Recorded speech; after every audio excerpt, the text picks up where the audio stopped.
क्या होगा अगर 7 साल तक की उम्र का बच्चा किसी भी तरह के इन्फ्लुएंस में आकर के किसी को भी गोली मार देता है, तो क्या उसको हत्या की सजा का जो सबसे बड़ा दंड है, मृत्युदंड यानी फांसी होगी, या आजीवन कारावास होगा, या उसको जाने दिया जाएगा? तो यहां पर बीएनएस की धारा 20 बहुत ही इंपॉर्टेंट रोल अदा करती है और एक टेक्निकल टर्म डॉली इन कैपेक्स को बताने का प्रयास करती है।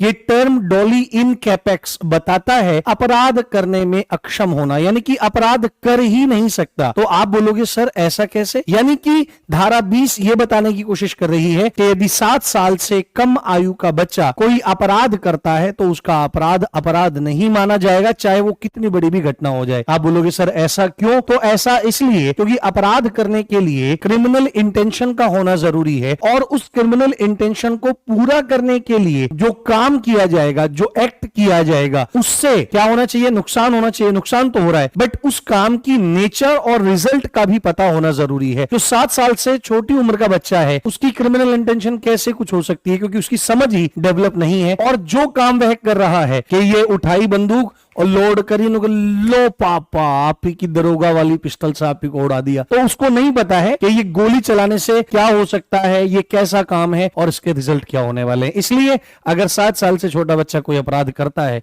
तो उसे किसी भी तरह की कोई सजा नहीं होगी और उसको पूरी तरह से क्षमा कर दिया जाएगा।